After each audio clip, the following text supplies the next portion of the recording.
안녕하세요. 한의학 박사 신공합니다. 오늘은 스탈린의 실링코드 심리 분석을 해보겠습니다. 이 스탈린은 소련이 최초의 이제 서기장이죠.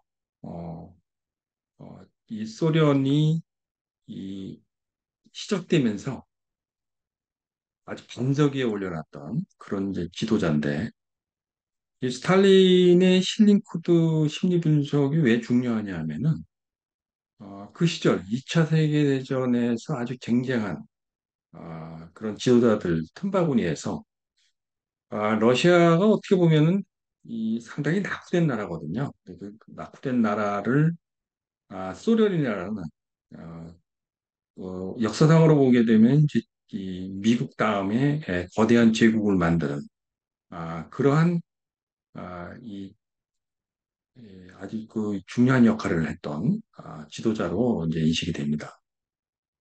그래서 이 스탈린을 좀 연구를 해보면은, 또 이 사람에 대한 어떤 심리적인 특성들, 이런 것을 통해서 많은 것을 배울 수 있으리라고 봅니다. 우선 인터넷에서 검색을 해보면요, 1879년 12월 18일로 되어 있는 자료가 있어요. 근데 이게 아니더군요. 1878년 12월 18일, 생으로 되어 있답니다. 이 스탈린이 조지아 출신인데, 이 조지아 쪽에서 남겨진 그 검색 자료에서 그렇게 이제 나온다래요. 근데 원래 스탈린 전개는 1879년 생으로 돼 있다고 합니다. 그게 오류라는 거죠. 그래서 제가 상당히 좀 헷갈렸어요. 왜 그러냐면은 1879년으로 하게 되면요. 스탈린의 힐링코트 심리 분석을 하게 되면 이상해요. 잘 안 맞는 그런 경향이 있는데, 그래서 제가 그 좀 헷갈렸습니다. 저는 이 79년 12월 18일로 분석했을 때 좀 안 맞는 경향이 있어서 다시 이제 분석을 해봤어요. 오는 목수 화목, 그리고 이제 육기는 거름 태양 태음 소음이죠. 이렇게 보니까 좀 더 자연스럽게 이게 맞는 것 같습니다. 그래서 이제 이걸 가지고 설명을 해보겠습니다.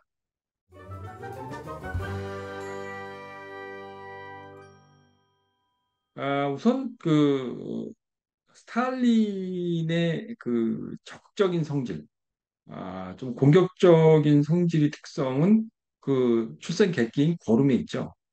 이 거름이라는 것은요, 일단 행동을 먼저 하는 거예요. 생각을 많이 안 하고, 어, 행동에 앞서서 일단 일을 벌린단 말이에요. 이게 벌리다 보면은 당연히 실수를 하죠. 당연히 이 시행착오를 거치게 되는데 그 시행착오를 거치면서 어떻게 됐어요? 그 사람의 능력을 발달시키는 그런 심리적 특성을 가지고 있다라는 겁니다. 그래서 좀 덜렁댄다는 비난을 받지만은 어쨌든 그 경험이 중요한 이 사람의 심리적 예, 버팀목이 되는 거예요. 바탕이 되는 거죠. 스탈린이 생애를 보게 되면은 정말 그런 생애를 살았던 것 같습니다. 근데 이제 이 대단히 아주 카리스마 있는 이 스탈린이라는 게 강철 같은 사람이라는 얘기예요. 그러니까 강철 같은 그 힘을 휘둘렀던 그런 독재자였거든요. 그래서 이제 그런 그 독재자의 성향은 그럼 어디서 나온 거냐? 라고 봤을 때는 이제 그 사람이 이제 그 출생 주기가 태양입니다. 이 태양은 글자 그대로 카리스마예요. 카리스마인데 뭐냐 선택적 카리스마입니다. 소극적으로 내가 승부를 걸어서 이길 가능성이 있을 때, 즉 사건 사물에 대한 통찰력이 뛰어나서 상황을 리드할 수 있는 판단이 설 때, 그럴 때 실행을 옮겨서 그 과정에서 이제 능력을 키우는 성질이죠. 그러니까 이 두 가지를 보게 되면 이제 거름태양인데 이 거름태양을 가지고 있는 사람들이 대단히 강력한 그 어, 뭐랄까 이제 이 카리스마 리더십 내지는 이제 강력한 의지 그리고 어떤 시련이 닥치더라도 그렇게 쉽게 굴하지 않는 그런 성질들을 발휘합니다. 스탈린 같은 경우에는 어린 시절에 그 아버지가 좀 상당히 난폭했다 그래요. 음, 그 구두 수건공을 하고 있었는데 상당히 난폭해가지고 상당히 좀 맞고 살았겠죠. 그리고 이제 스탈린의 어머니죠. 그러니까 어머니도 이제 아버지한테 엄청나게 좀 맞으면서 폭력을 휘두르는 것을 직접 목격하면서 이제 자라야 됐다는 겁니다. 그래서 이제 심지어는 그 스탈린이 그 아버지를 향해서 뭐 칼을 던질 정도로 그럴 정도로 상당히 그 아버지에 대해서 그 항의를 많이 하고 그랬던 그런 적극적인 이 성질을 가지고 있었던 거죠. 그러니까 여기서 이제 이 거름이라는 것이 뭐냐면 생각 없이 일단 행동을 해보는 겁니다. 이 거름 객기가 있는 사람들은요, 출생 객기로 거름을 가지고 있는 사람들은요, 일단 덜렁대고 해보는 겁니다. 그러니까 생각을 우선, 이걸 했을 때 내가 이익을 볼 건가, 손해를 볼 건가, 내가 성공할 건가, 아닐 건가, 이런 거 생각 없어요. 일단 저질러 놓고 보는 겁니다. 그게 저질러 놓고 보면서, 에, 일단 거기에서부터, 내 이게, 어떤 결과를 가져오는지, 그리고 어떻게 하면 성공을 더 할 수 있는지, 이런 것들에 대한 기술적 능력들이 계속 발달돼 나가는, 그런 스타일을 가지고 있는 성질이라고 보면 돼요.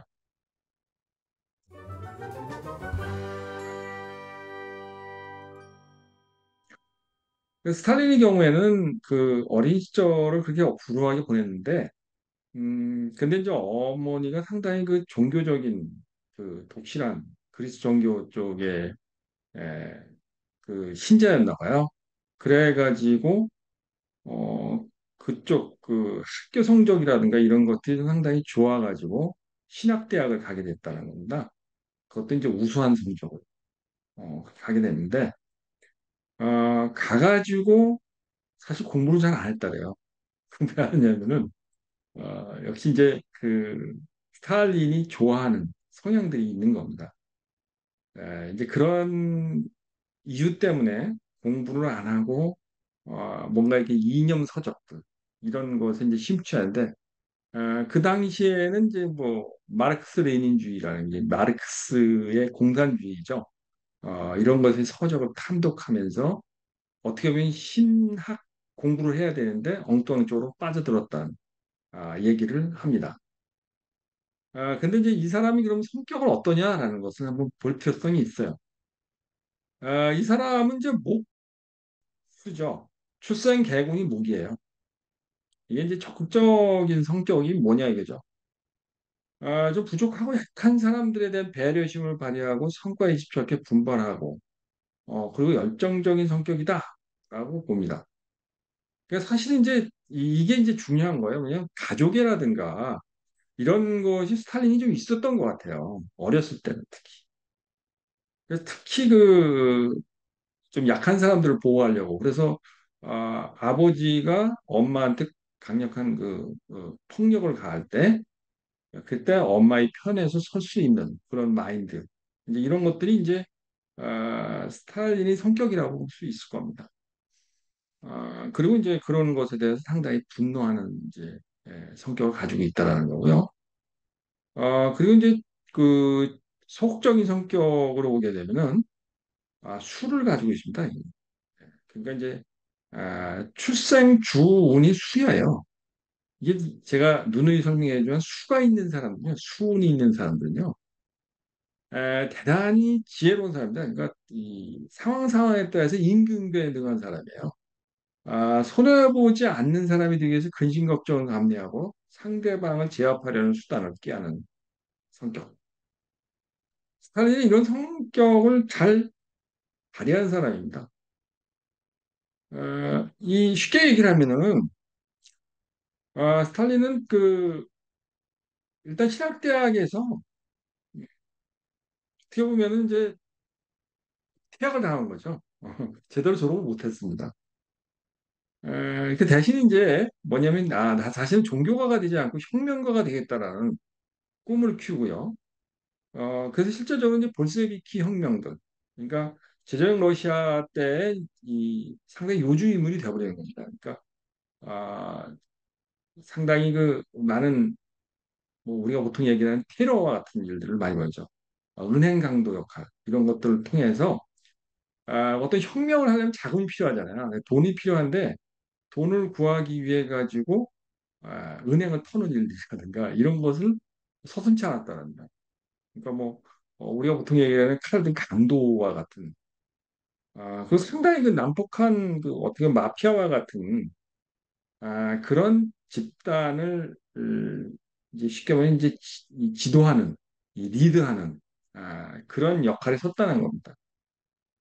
뭐그 당시에는 역시 이제 제정 러시아였기 때문에 아무래도 뭐 돈이 궁하겠죠. 어떤 혁명을 하려면 자금도 필요하고 그랬을 텐데.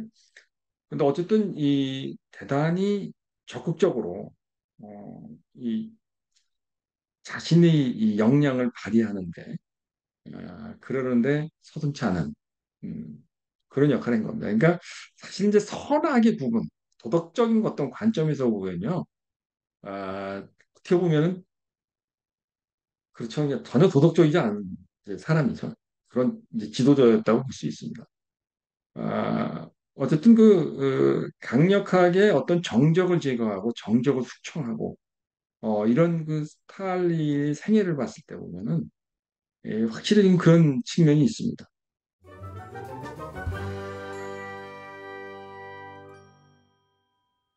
이 사람의 이제 이 성품을 보게 되면요. 이게 이제 이태, 객기가 보면 태음이에요.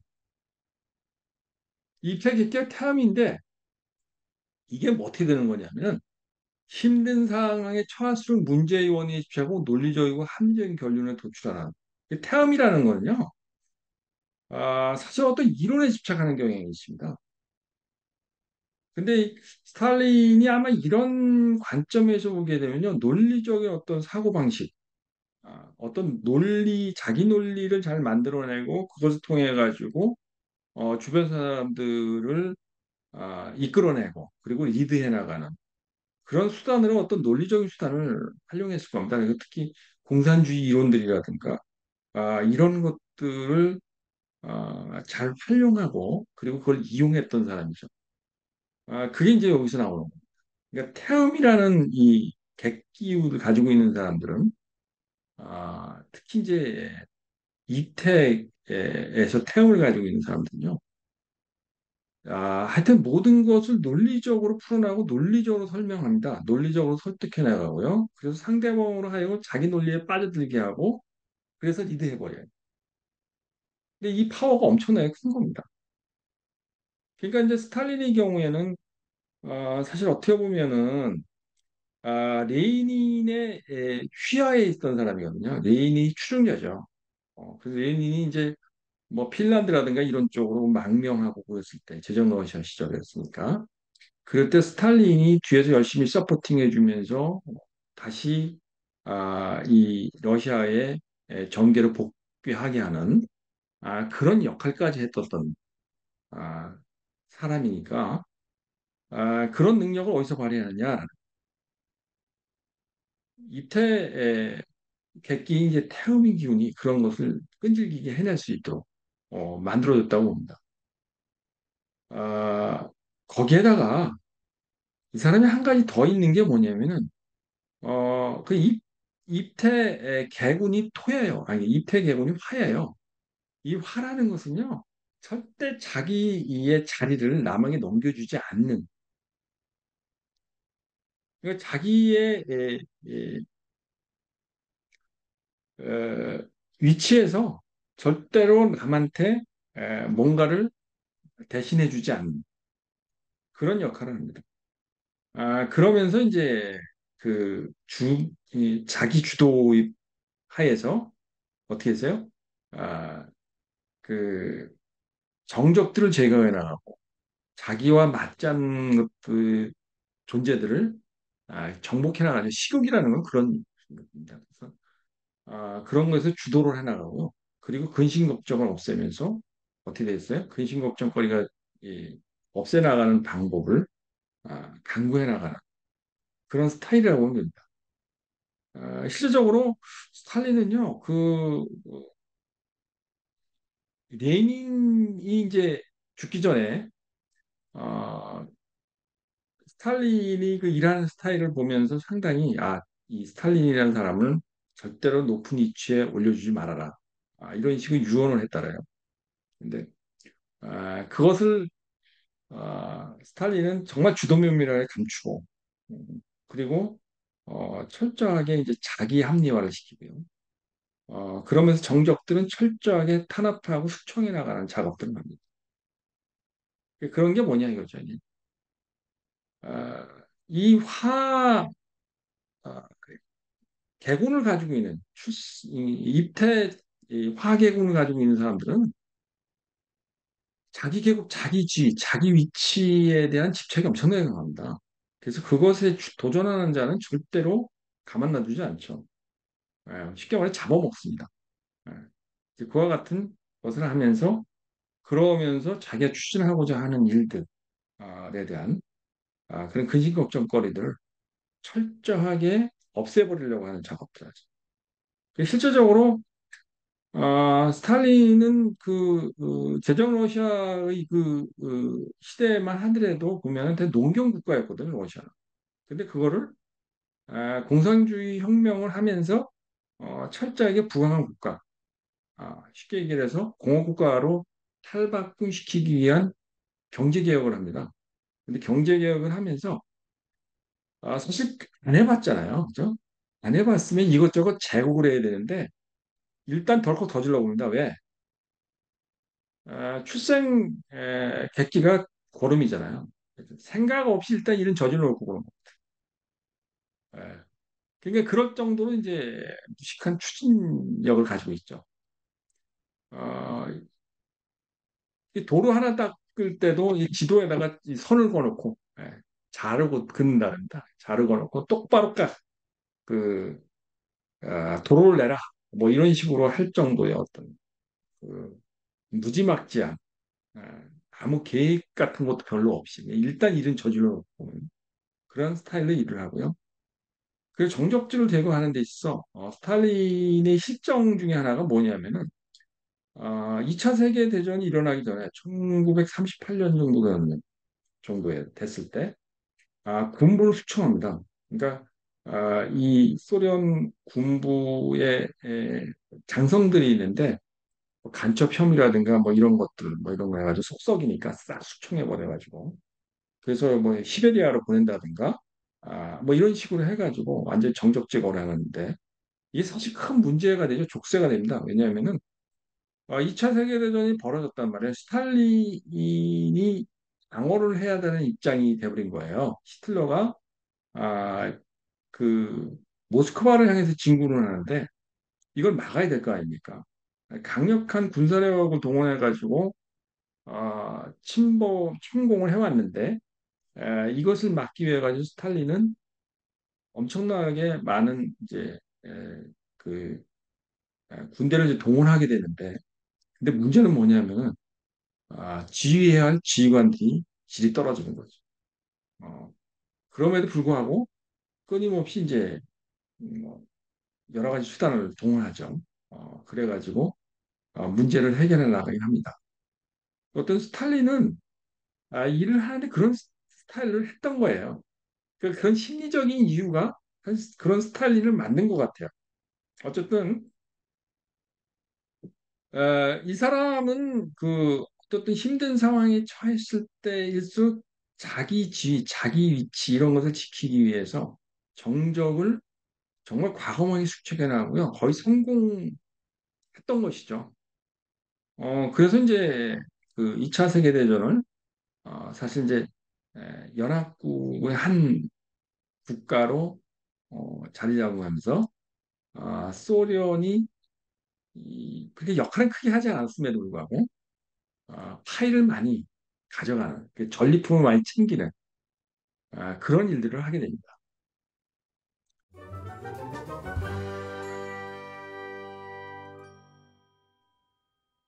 근데 이제 스탈린이 보면은 그렇다면 극단적인 심리를 좀볼 필요성이 있어요. 스탈린의 극단적인 심리를 볼 때는 뭐냐면 우선은 이 사람이 가지고 있는 그 심정 상황은 아, 그러니까 입태죠. 입태의 주운이 목이에요. 그리고 입태 주기가 소음입니다. 그래서 목인데 우선 뭐 극단적인 심리에서 보게 되면 위기 상황에서 약해지는 본인을 고려해 약자를 배려를 못할 것 같은 두려움 때문에 아무것도 하지 않는다라는 겁니다. 스탈린이 사실 최고의 위기 시간은 언제였을까요? 보면은 사실 그다지 위기 상황이라고 생각이 드는 시기가 별로 없었어요. 근데 이제 위기 상황 언제였냐? 스탈린 위기 상황은 역시 죽을 때예요. 그러니까 1953년도에 이제 스탈린이 사망을 하는데 이 사망을 할 때의 상황을 보게 되면은 상당히 그 스탈린은 주변에 자기 부하들이라는 게 이런 사람들 못 믿었다는 겁니다. 그래서 어떤 일을 벌리냐면은 누군가가 이제 자기를 그 암살할 것 같은 그 공포감이죠. 그런 거에 이제 시달리게 되니까 실제로 별장을 아주 정말 은밀하게 지어서 그래서 미로와 같이 만들어가지고 아무도 쉽게 거기에 침범할 수 없게 그리고 뭐 들어왔다 하더라도 길을 못 찾아가지고 헤매게 할 정도로 그렇게 만들어 놨다. 그렇게 만들어 놓고 그래 놓고 아무것도 안 해는 거죠. 누구도 뭐 일을 못하게 만들어 버리는 거죠. 이제 그런 것들 보게 되면은 이런 이제 심리가 작용한 거예요. 더구나 이제 아, 이 사람이 가지고 있는 이제 소음 주기죠. 입태 소음 이 주기가 있는데 이 소음 주기의 성향을 그대로 보여줍니다. 힘들고 고통스러운 상황에서 세심한 관찰력으로 솔직하게 일을 처리하고 겸허의 결과를 수용하는데 겸허의 결과를 수용하는데 그게 뭐냐 이거죠. 자기가 누군가의 예, 공격을 받을 것 같은 그런 공포 그리고 누군가가 나를 암살할 거다라는 그러니까 자기의 측근들 중에서 어, 좀 유력자들은 자기 옆에 못 오게 만들어. 그리고 아니면 숙청해 버려요. 그러니까 이 그 히틀러의 부하들이 엄청나게 이 히틀러 그러니까 이 히틀러네 스탈린의 부하들이 엄청나게 걱정을 많이 했답니다. 그러니까 신경쇠약이 걸릴 정도였다는 거예요. 왜 그러냐 이거죠. 뭐 잘못 보이면은 어느 날 야 쟤를 숙청해라 이렇게 하면은 그냥 달려들어가서 죽어야 되거든요. 그러니까 그런 일을 안 당하기 위해 가지고 전전긍긍했었다라는 얘기가 있습니다. 근데 이제 어, 이 스탈린이 그 죽기 전에 특히 그런 그 의심병이 많아가지고요. 자기 요리사라든가 이 어떤 그 자기 최측근에서 그 보조했던 사람들조차도 숙청을 시켰다는 얘기가 있습니다. 그러니까 의사들도 그렇고 다 숙청을 해버렸어요. 그러니까 이 스탈린이 그 중풍이 왔는데 그 53년 3월경에 중풍이 왔는데 반신마비 입고 왔다는 거예요. 근데 왔는데 자기 별장에 가가지고 탁 틀어박힌 상태에서 자기 측근들을 싹 숙청시켜 놓고 그래 그러니까 어떻게 됐습니까? 그 응급조치를 해야 되고 치료를 해야 되는데 치료할 사람이 없어지는 거죠. 그래서 어떻게 됐는지 모르는데 3일 만에 발견하게 된다. 잘 모르고 있는 상황에서 그 뭐 가정부가 발견해 보니까 죽었더라. 뭐 이런 식으로 이제 얘기해서 이제 서거로 발표하게 되는데 이제 그럴 정도로 아주 소극적이고 소심했던 어, 그런 심리적 특성을 발휘합니다. 그래서 어, 그 스탈린이 이제 이 말년에 보면 상당히 찌질하게 죽었어요. 어쨌든 살아생전에 정말 이 피도 눈물도 없는 그런 숙청을 통해 가지고 엄청나게 많은 이 소련의 인민들을 탄압하기도 했고 공격하기도 했지만은 그러나 이제 성과도 컸죠. 사실은 어, 또 2차 세계대전을 승리로 이끌기도 했고 그리고 이제 공산주의 국가들이 이제 쉽게 말하면 리더 국가가 된 거죠.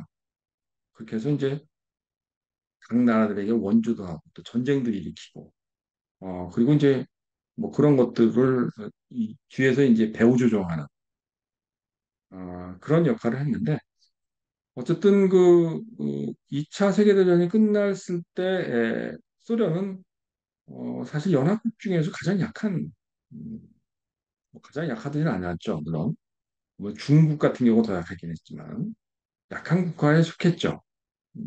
그럼에도 불구하고 어, 그 자신의 이제 지분이라는 게 이런 거 참 적극적이었어요. 그래서 심지어는 이제 뭐 아시아, 우리나라의 이제 북한, 북부 쪽을 장악해 가는데 또한 일조를 하고 또 우리나라의 분단의 원인이 된 사람이기도 합니다.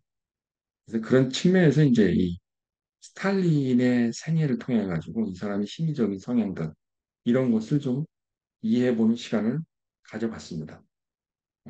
어쨌든 이 스탈린의 그 생애를 들여보고 심리적 특성을 보게 되면요. 역시 그 독특한 게 그 있습니다. 이 고름, 이 객기라는 기운들이 어떻게 사용되고 있는지. 그 엄청난 고난을 겪었던 건 맞아요. 왜냐하면은 제전 러시아 때 7번의 그 체포를 당해가지고요. 그리고 유배를 가기도 했지만은 주도면밀하게 탈출을 한다든가 뭐 이런 식으로 해가지고 다시 자신의 자리로 복귀해가지고 그리고 더 열심히 활동을 했었던 그런 인간이거든요. 그래서 그런 능력을 가지고 있고 그리고 그것을 오랫동안 권좌를 유지하는 데 썼고 이제 그런 사람을 봤을 때 보면 이런 심리를 가지고 있는 사람들의 에너지가 정말 좀 탁월한 어떤 면이 있구나라는 것도 한편으로서는 공부의 그 거리가 되는 사람이라고 할 수 있습니다. 여기까지 유익했다고 생각되시는 분들은요, 좋아요, 구독 버튼 부탁드립니다. 감사합니다.